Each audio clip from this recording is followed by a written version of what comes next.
Assalamualaikum warahmatullahi wabarakatuh. Perkenalkan saya Bakti Dian Rahmadi dengan keempat anggota kelompok 1 yaitu ada Mbak Indi Putri Rahmawati Ningsih, Mbak Lulu Rizky Nur Soliha, kemudian ada Mbak Hilda Olivia dan Mbak Suci Indasari. Di sini kami akan mempresentasikan hasil diskusi kami mengenai sejarah perspektif global dan pendidikan global guna untuk memenuhi tugas mata kuliah perspektif global. Jadi simak terus videonya. A. Sejarah perspektif global. Pendidikan global atau global education dikenal juga dengan perspektif global atau global perspective. Pendidikan global untuk perspektif global atau global education for a global perspective dan perspektif global dalam pendidikan atau global perspective in education.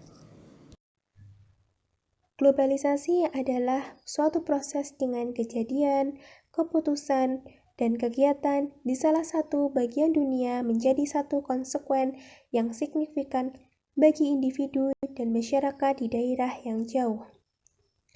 Globalisasi mendorong terwujudnya tipe masyarakat yang terbuka dalam banyak dimensi.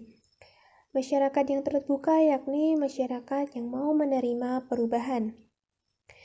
Munculnya tipe masyarakat tersebut merupakan konsekuensi dari perkembangan zaman yang memberikan nilai kepada semua individu, hak dan kewajiban sehingga semua manusia mempunyai kesempatan yang sama untuk mengembangkan potensinya dan menyumbangkan kemampuannya bagi kemajuan bangsa khususnya dan kemajuan umat manusia umumnya internasional.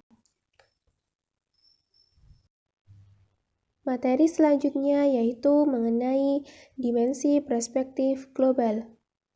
Perspektif global bertolak dari masalah hidup sehari-hari, misalnya masalah pendidikan, kesejahteraan, kesehatan, pengangguran, kemiskinan, dan sebagainya. Dalam kaitannya dengan budaya, dalam era globalisasi, menurut Maka Gensar dalam Mimbar tahun 1990 mengajukan 4 dimensi mengenai perspektif global, yaitu yang pertama ada afirmasi atau penegasan dari dimensi budaya dalam pembangunan bangsa dan masyarakat. Pembangunan akan terasa hampa jika tidak diilhami oleh kebudayaan bangsanya. Nilai budaya menjadi landasan bagi pembangunan suatu negara, serta merupakan alat seleksi bagi pengaruh luar yang sudah tidak terkendali. Yang kedua, mengembangkan identitas budaya dan setiap kelompok manusia berhak diakui identitas budayanya. Yang ketiga, partisipasi, bahwa dalam pengembangan suatu bangsa dan negara, partisipasi dari masyarakat sangat diperlukan. Dan yang keempat, memajukan kerjasama antar budaya.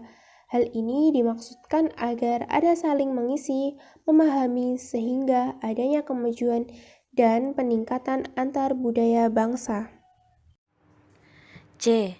Manfaat perspektif global dibagi menjadi 4, yaitu yang pertama, untuk meningkatkan wawasan dan kesadaran para pendidik dan peserta didik bahwa kita bukan hanya penghuni satu daerah, tetapi mempunyai ketergantungan dengan orang lain. Yang kedua, untuk menambah dan memperluas pengetahuan kita tentang dunia. Yang ketiga, mengkondisikan para mahasiswa untuk berpikir integral bukan general. Yang keempat, melatih kepekaan dan kepedulian mahasiswa terhadap perkembangan dunia dengan segala aspeknya. D. Tujuan perspektif global menurut Merrifield pada tahun 1977 ada 3. Yang pertama, mendorong mahasiswa untuk mempelajari lebih banyak tentang materi dan masalah yang berkaitan dengan masalah global. Yang kedua, mendorong para guru untuk mempelajari masalah yang berkaitan dengan masalah lintas budaya. Yang ketiga, mengembangkan dan memahami makna perspektif global dalam kehidupan sehari-hari maupun pengembangan profesinya. Berdasarkan tujuan tersebut, maka peran guru adalah 1. Memberikan bekal pengetahuan kepada siswa tentang pentingnya pengetahuan global dalam memahami masalah-masalah tertentu. 2. Meningkatkan kesadaran dan wawasan anak didik sebagai landasan melakukan tindakan yang berdampak global. 3. Memberikan contoh dan teladan dalam aktivitas sehari-hari yang mempunyai pengaruh terhadap masalah global. Pendidikan global. Pendidikan global menawarkan suatu makna bahwa kita hidup di dalam masyarakat manusia, suatu perkampungan global di dalam mana manusia dihubungkan, baik suku maupun bangsa dan batas negara tidak menjadi penghalang, dan merupakan komunalitas dari perbedaan di antara orang-orang yang berbeda bangsa.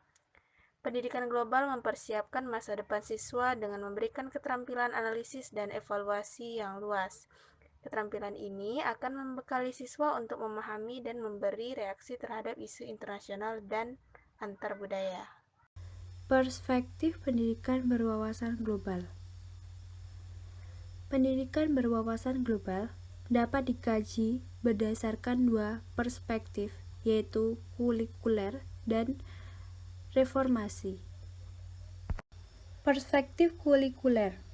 Berdasarkan perspektif kurikuler, pendidikan berwawasan global merupakan suatu proses yang bertujuan untuk mempersiapkan tenaga terdidik, kelas menengah, dan profesional dengan meningkatkan kemampuan individu dalam memahami masyarakatnya dalam kaitan dengan kehidupan masyarakat dunia.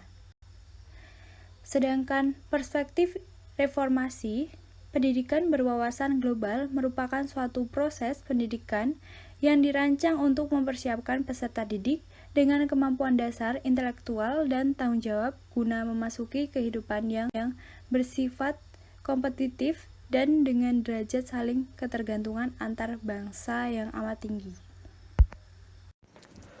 Baik, itu tadi yang dapat kami sampaikan mengenai sejarah perspektif global dan pendidikan global.